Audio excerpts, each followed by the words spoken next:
नागौर से खबर के साथ नागौर की राजनीति को लेकर एक बार फिर बयानबाजी तेज हो गई है, जिसमें हनुमान बेनीवाल को लेकर राजनीतिक टिप्पणी सामने आई है। कुछ स्थानीय राजनीतिक विश्लेषकों और नेताओं का कहना है कि लोकसभा चुनाव के दौरान मिले राजनीतिक समर्थन के बाद भी अब उनके रुख को लेकर सवाल उठ रहे हैं और इसे लेकर विभिन्न दलों के बीच आरोप प्रत्यारोप का दौर जारी है। ये भी कहा जा रहा है कि उनकी राजनीतिक विश्वसनीयता और भविष्य की चुनावी संभावनाओं पर बहस छिड़ गई है। हालांकि इस पूरे मामले पर अलग अलग राजनीतिक मत सामने आ रहे हैं और स्थिति को लेकर चर्चाएं जारी हैं। इसी बीच शिक्षा मंत्री मदन दिलावर का बयान भी हनुमान बेनीवाल को लेकर सामने आया है।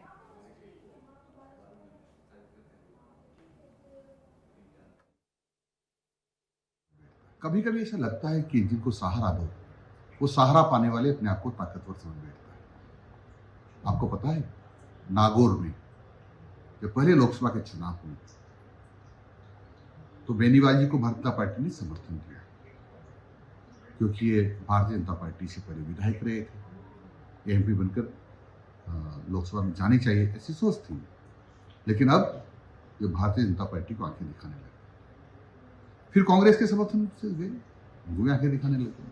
यानी इन्होंने जनता का विश्वास खो दिया है, इनकी विश्वसनीयता पर प्रश्न चिन्ह लग गया है।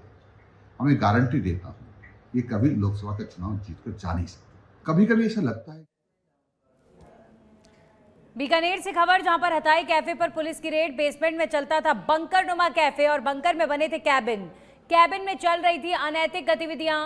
कैटकेट सीआई धीरेन्द्र सिंह शेखावत की कार्रवाई और मौके से 4 लोगों को किया गया डिटेन। मॉडर्न मार्केट में बना हुआ था कैफे के अंदर बंकर नुमा कैबिन्स बने हुए थे, जहां पर अनैतिक गतिविधियां चल रही थी। बीकानेर में ऐसे कैफे पर पुलिस की दबिश। सीआई धीरेन्द्र सिंह शेखावत ने कार्रवाई करते हुए हताई कैफे पर रेड मारी है और इस कार्रवाई में कई संदिग्ध गतिविधियों का भी खुलासा हुआ है।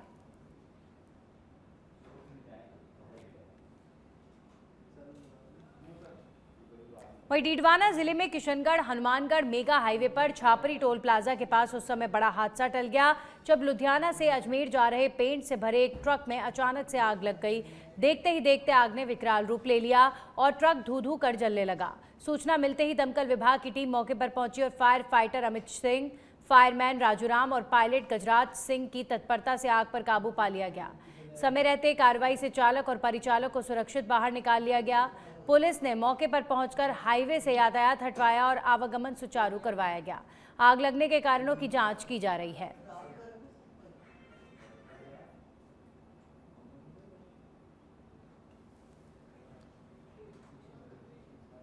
अलवर में दिल्ली मुंबई एक्सप्रेसवे के चैनिज नंबर 132 पर एक बार फिर सड़क हादसा हो गया है, जहां पर आगे चल रहे वाहन से कैंट्रा गाड़ी टकराकर डिवाइडर से जा भिड़ी। हादसे में चालक सलमान खान गंभीर रूप से घायल हो गया है, जिसे पिनान के सामुदायिक चिकित्सालय में भर्ती कराया गया। प्राथमिक उपचार के बाद उसकी हालत गंभीर को देखते हुए चिकित्सकों ने उसे जयपुर रेफर कर दिया। सूचना पर रैनी थाना पुलिस मौके पर पहुंची और परिजनों को घटना की जानकारी दी गई है।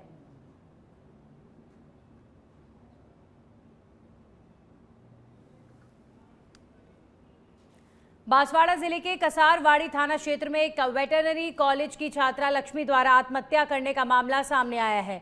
जानकारी के अनुसार 22 तारीख को उदयपुर से घर लौटी छात्रा अपने प्रेमी की शादी तय होने से आहत थी। बताया जा रहा है कि प्रेमी शादी का कार्ड देने उसके घर पर आया था, जिसके बाद दोनों के बीच विवाद हुआ। परिजनों के अनुसार इसी तनाव के चलते छात्रा ने ये कदम उठाया।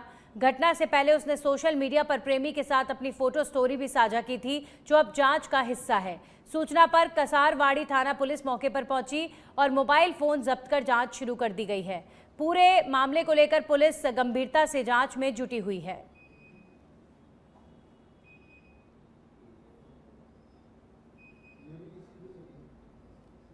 परिवार पढ़ रहे हैं कि उदयपुर से 22 तारीख से निकल गई थी घर पे। ठीक है। 23 तारीख को ये घर पे आई शाम। ठीक है।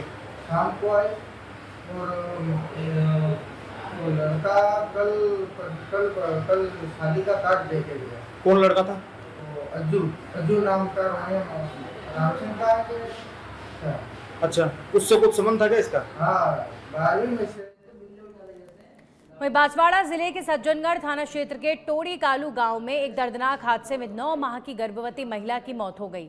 26 वर्षीय रेशमा पत्नी राजू बाथरूम से निकलते समय पैर फिसलने से गिर गई और गर्भावस्था के अंतिम चरण में होने के कारण पेट के बल गिरने से उसे गंभीर अंदरूनी चोटें आई हैं। परिजन उसे पहले सज्जनगढ़ अस्पताल और फिर महात्मा गांधी अस्पताल ले जा रहे थे, लेकिन रास्ते में ही महिला और गर्भस्थ शिशु की मौत हो गई। अस्पताल पहुंचने पर डॉक्टरों ने दोनों को मृत घोषित कर दिया। सूचना पर पुलिस ने शव को मोर्चरी में रखवाया है और सीआई धनपत सिंह मामले की जांच कर रहे हैं। मृतका के पीछे एक 4 वर्षीय पुत्र है। एक सूचना आई थी कि टोली कालू गांव से और एक महिला है जो बाथरूम में गई थी और बाहर गिर गई और वो पेट से थी, जिसको उसके परिजन सज्जनगढ़ हॉस्पिटल लेके आए और वहाँ उसका इलाज कराया तो डॉक्टर साहब ने बताया कि प्रेग्नेंट है। वो इसको बांसवाड़ा रेफर करी तो वहाँ उसकी डेथ हो गई। वो 7-8 माह की प्रेग्नेंट थी, उसके पेट में बच्चा था और प्रथम दृष्टया ये मामला सामने आया कि घर वालों से पूछताछ करी और डॉक्यूमेंट देखे क्योंकि उसके अंदर 7.5 ग्राम हीमोग्लोबिन था और वहाँ कल पीएम करा के बॉडी परिजनों को सुपुर्द की और प्रथम दृष्टया ये मामला आया कि उसमें खून की कमी थी और उसके बच्चे की जो पेट के अंदर बच्चा था उसकी भी डेथ हो गई। कल पीएम करा के परिजनों को रिपोर्ट दी और उसके बाद में हमने बॉडी को उनको सुपुर्द कर दी। आगे जान जाएगा। झुंझुनू जिले में बढ़ती गर्मी का असर लोगों के स्वास्थ्य पर साफ दिखाई देने लगा है। राजकीय बीडीके जिला अस्पताल की ओपीडी में उल्टी, दस्त, बुखार और वायरल संक्रमण के मरीजों की संख्या में लगातार वृद्धि हो रही है, जबकि बच्चों में खांसी जुकाम के मामले भी बढ़े हैं। पीएमओ डॉक्टर जितेंद्र भांबू ने बताया कि गर्म हवाओं और तापमान वृद्धि के कारण बच्चों और बुजुर्गों की सेहत अधिक प्रभावित हो रही है। सुबह के समय अस्पताल में मरीजों की भीड़ अधिक देखी जा रही है। उन्होंने लोगों से अपील की है कि दोपहर में अनावश्यक बाहर ना निकले और पर्याप्त मात्रा में पानी, ओआरएस, छाछ और नींबू पानी का सेवन करें। साथ ही लक्षण दिखने पर तुरंत चिकित्सकीय परामर्श लेने की सलाह भी दी गई है। तो ओपीडी में रोगियों के आने वाले समय में बदलाव हुआ। जैसे पहले रोगी लेट तक आ रहे थे, अभी हमारे पास जो रोगी है वो लगभग 8, साढ़े 8 से लेकर के 11 बजे तक आता है। 11 बजे के बाद ओपीडी रोगियों, आईपीडी रोगियों की संख्या में कमी हुई और प्राथमिक में उपचार लेकर के रोगी जा रहे हैं। जैसे इस तरह के हमारे पास जैसे मोस्टली आ रहे हैं नॉर्मल वायरल इन्फेक्शन से आ रहे हैं, जो कि खांसी, जुकाम और दस्त के साथ परिलक्षित होते हैं। मौसम के बदलाव में जो एक्सट्रीम एज हैं, जैसे बच्चे हैं, बुजुर्ग हैं, उन पे ज़्यादा असर डालता है कि दिन का तापमान बहुत ज़्यादा रहता है, साथ में गर्म हवाएं, और रात का तापमान काफ़ी गिर जाता है। तो इन बदलाव में जो बुजुर्ग हैं और बच्चे हैं, उनके लिए इन परिस्थितियों में अपने आप को अनुकूल करना, शीतल पेय पदार्थ इस तरह का इस्तेमाल करना बेहद जरूरी है। वहीं दौसा स्थित रामकरण जोशी जिला चिकित्सालय एक बार फिर अव्यवस्थाओं को लेकर सवालों के घेरे में है। हीटवेव के बीच गर्भवती महिलाओं और बच्चों के लिए विशेष सतर्कता की एडवाइजरी के बावजूद अस्पताल में हालात चिंताजनक बताए जा रहे हैं।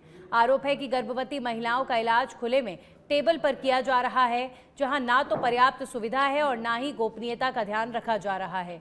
साथ ही कुछ मामलों में परिजनों को ही मरीजों की ड्रिप संभालते देखा गया, जबकि अस्पताल स्टाफ पर लापरवाही के आरोप लगे हैं। इन हालातों ने अस्पताल प्रशासन की कार्य प्रणाली और स्वास्थ्य सेवाओं की गुणवत्ता पर गंभीर सवाल खड़े कर दिए हैं।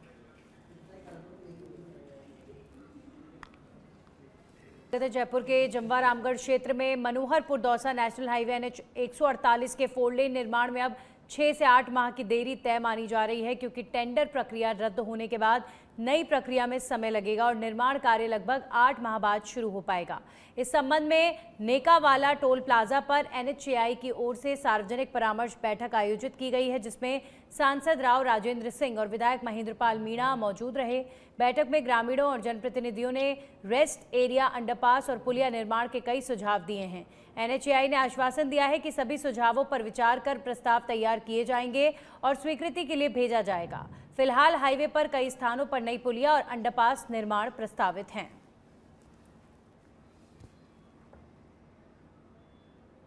जो नेशनल 148 हाईवे है दौसा मनोहरपुर, इसकी जो बहुत बड़ी समस्या थी, इसको 4 लेन बनाने की जो DPR बन के टेंडर प्रक्रिया चल रही है, इसमें पब्लिक की राय लेकर इसको जो छोटी छोटी समस्या रहती है, जो पब्लिक को आए दिन असुविधा रहती है, उसको हमारे NHAI के तमाम बड़े अधिकारी की मौजूदगी में, हमारे सांसद साहब की मौजूदगी में इनका सुझाव लिया गया है। हमारे यहाँ के लोकल सरपंच, प्रधान, पंचायत समिति सदस्य, सरपंच, उन सबको उनकी राय लेकर जहाँ पे अंडरपास की जरूरत है, जहाँ पे पुलिया की जरूरत है, जहाँ कहाँ कौन सी माइनर की जरूरत है, उन सबको, जो किसान की जमीनें दूसरी तरफ रहती है लेकिन उनका आने जाने की समस्या का समाधान कैसे हो, उन सबकी राय लेकर इसका आज हमारे NHI के अधिकारियों ने उसको सबको नोटेड किया है और जल्दी ये हेडक्वार्टर दिल्ली जाकर इसका बहुत ही जल्दी टेंडर प्रक्रिया पूरी होकर टेंडर होगा और बहुत जल्दी NH 148 की हम सबको। वहीं डीग जिले में एसपी शरण गोपीनाथ के निर्देशन में अवैध हथकढ़ शराब के खिलाफ चलाए जा रहे अभियान के तहत कुम्हेर थाना पुलिस और आबकारी विभाग ने बड़ी कार्रवाई की है। संयुक्त टीम ने छापर मोहल्ला स्थित पीली पोखर के पास दबिश देकर सरकारी जमीन पर संचालित 13 अवैध शराब भट्टियों को जेसीबी की मदद से ध्वस्त कर दिया।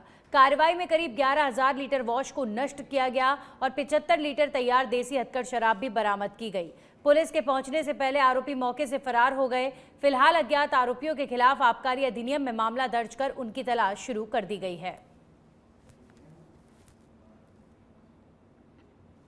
सीमावर्ती जिले जैसलमेर में तापमान में तेज वृद्धि ने जनजीवन को प्रभावित करना शुरू कर दिया है। मौसम विभाग के अनुसार 25 अप्रैल से 3 दिनों तक तेज गर्म हवाओं और लू के चलते येलो अलर्ट रहेगा और तापमान 44 से 45 डिग्री तक पहुंच सकता है। बढ़ती गर्मी को देखते हुए जिला कलेक्टर अनुपमा जोरवाल ने स्कूली बच्चों के लिए राहत निर्णय लिया है। जिला मुख्य चिकित्सा एवं स्वास्थ्य अधिकारी डॉक्टर राजेंद्र कुमार पालीवाल ने हाई रिस्क श्रेणी के लोगों, बच्चे, वृद्ध, गर्भवती महिलाएं और बीपी शुगर के मरीजों को सावधानी बरतने की सलाह दी है। स्वास्थ्य केंद्रों पर आवश्यक व्यवस्थाएं सुनिश्चित की गई हैं और आम जन से अपील की गई है कि दोपहर के समय बाहर निकलने से बचें, हल्के कपड़े पहनें और पर्याप्त मात्रा में पानी एवं तरल पदार्थ लें। जैसलमेर में गर्मी कम से कम 42-43 डिग्री टेम्परेचर पड़ रहा है और गर्मी से बचने के लिए पानी ज़्यादा पी रहे हैं।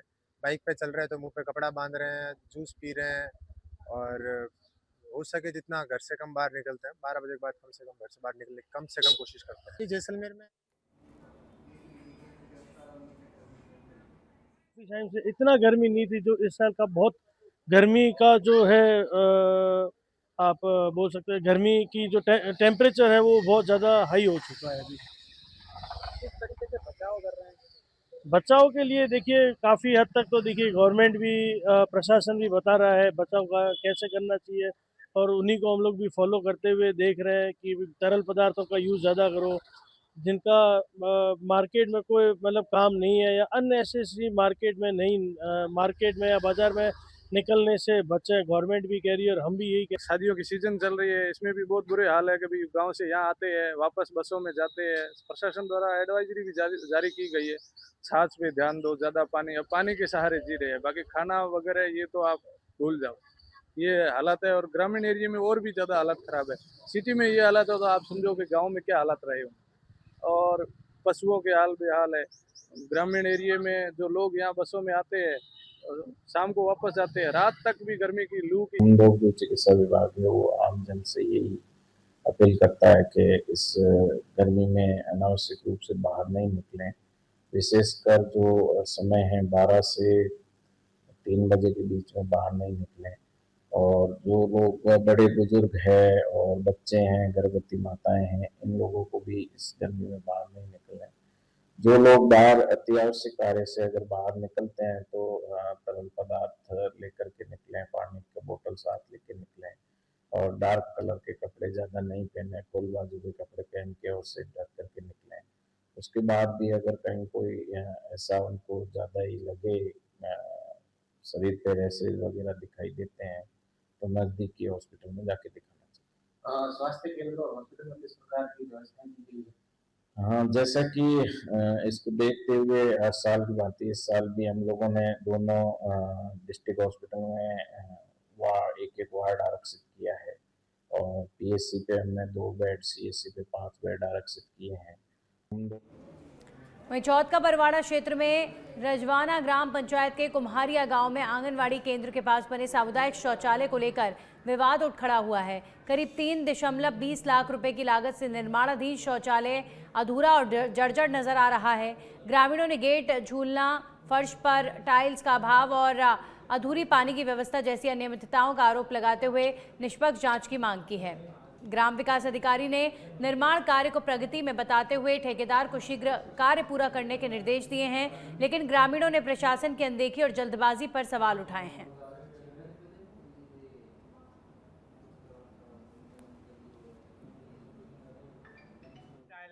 सीटा वीटा खाई नहीं कंप्लीट कर गया और भाग गए यहाँ ठेकेदार। अच्छा, अभी तो उपयोग में भी नहीं आया है बिल्कुल ही। नहीं साहब ये करते खाई कौन सा को सीटा वीटा खाई को नहीं में। अच्छा, लेटरिन शीट भी नहीं लगाई? कुछ नहीं लगाया इनमें। टाइल वगैरह कुछ भी नहीं? हाँ टाइल फाइल कुछ नहीं लगाया ये अपना कि सीटा वीटा खाई नहीं, कुछ भी नहीं है। कुछ नहीं है साहब। तो आपने सेक्रेटरी से कहा इसको सही कराने के लिए? सब सेक्रेटरी तो आकर कंप्लीट पहुंच के सब काम कर गया यहाँ।